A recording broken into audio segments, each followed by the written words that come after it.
آپ نے برجستگی کے ساتھ فرمایا کہ قریب قیامت ہے اور قریب تر موت ہے۔ قرآن پاک میں ہے کہ یسأل ایان یوم الدین، یہ آپ سے سوال کرتے ہیں کہ قیامت کب آئے گی۔ اللہ فرماتا ہے لا اقسم بیوم القیامہ، میں قسم کھا کے کہہ رہا ہوں کہ قیامت وقوع پذیر ہونے والی ہے، اس کے ہونے میں شک نہ کرنا۔ بلکہ اللہ فرماتا ہے بلا قادرین علی ان نسوی بنانا، تم تو کہتے ہو کہ جب ہمارے جسم مٹی ہو جائیں گے، خاک میں مل جائیں گے، اللہ کیسے پیدا کرے گا؟ تو اللہ کہتا ہے بلا قادرین علی ان نسوی بنانا، ہم تو اس بات پہ بھی قادر ہیں کہ یہ جو انگلیوں کے نشان ہوتے ہیں نا، سائن آف تھمب، ہم اس کو بھی پورا پورا بنانے میں قادر ہیں۔ اس نے سوال کیا حضور قریب کیا ہے، قریب تر کیا ہے؟ آپ نے فرمایا کہ قریب قیامت ہے، قریب تر موت ہے۔ موت ہے ہنگامہ آرا کلزم خاموش میں، ڈوب جاتے ہیں سفینے موت کی آغوش میں۔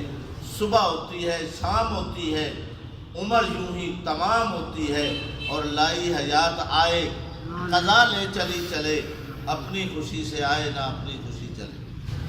موت کا ایک وقت معین ہے، لاکھ منتیں کریں، ترلے کریں، ٹیلی فون کروائیں، ایک لمحے کی مہلت نہیں ملے گی۔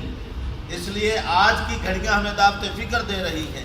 جانے والا جا چکا ہے، اس نے ملک الموت کو بھی فیس کر لیا ہے، جان کنی کی تکلیف سے بھی گزر چکا ہے، ابھی ہم نے یہ ساری منزلیں طے کر دی۔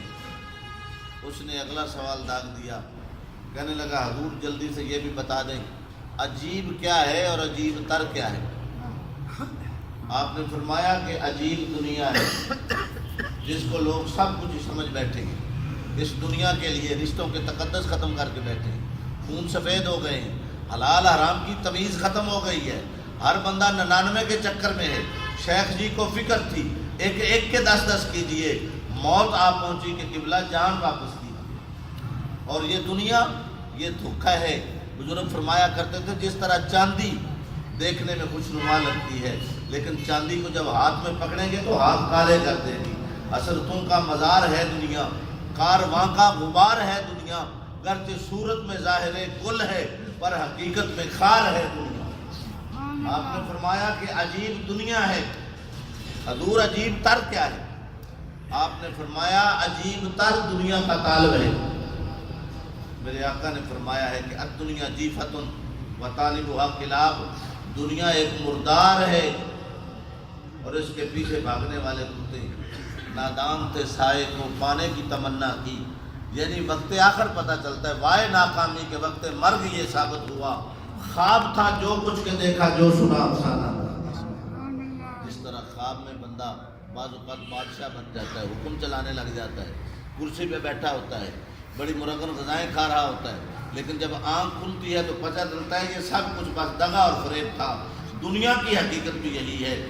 سامعین محترم، میرے آقا نے فرمایا کہ عجیب چیز دنیا ہے اور عجب تر دنیا کا طالب ہے جو اس کی حقیقت سے واقف ہو کر بھی اپنے مالوں کو بھولا ہوا ہے۔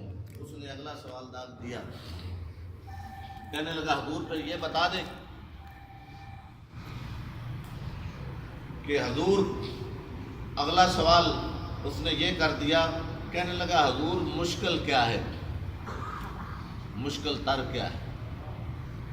آپ نے فرمایا مشکل ہے قبر میں اترنا۔ حضرت عباس اور حضرت عمر فاروق رضی اللہ تعالیٰ عنہ، ان دونوں نے نا آپس میں کمٹمنٹ کر لی، ایک دوسرے سے کہنے لگے کہ یار ہم میں سے جو پہلے مرے گا نا، خواب میں آ کر وہ دوسرے کو قبر کے حالات بتائے گا۔ اتفاق ایسا تھا کہ حضرت عمر فاروق پہلے فوت ہو گیا، وصال ہو گیا، 1 سال گزر گیا، آپ خواب میں نہ آئے۔ سال کے بعد حضرت عباس کے خواب میں آئے اور آتے ہی آپ نے فرمایا عباس میں بھولا نہیں تھا، مجھے یاد تھا، ناراض نہ ہونا، اصل میں قبر کے سوال و جواب میں لگا رہا ہوں اور آج فارغ ہوا ہوں۔ اللہ نے کہا اس کو ویسے ہی جنت عطا کر دو، آج فارغ ہوا ہوں تو آج ہی حاضر ہو گیا۔ باید بستامی رحمۃ اللہ علیہ جا رہے تھے، ایک مائی نے سوال کر دیا، کہنے لگی باید بستامی بتا تیری داڑھی اچھی ہے یا میرے گدھے کی دم اچھی ہے؟ آپ فرمانے لگے کہ اس کا فیصلہ ابھی نہیں کر سکتا، اس کا جواب مرنے کے بعد دوں گا۔ وقت گزرتا رہا، باید بستامی رحمۃ اللہ علیہ فوت ہو گئے۔ اس مائی کو پھر خواب میں ملے، مائی نے کہا بابا جی میرا سوال باقی ہے، آپ نے جواب نہیں دیا۔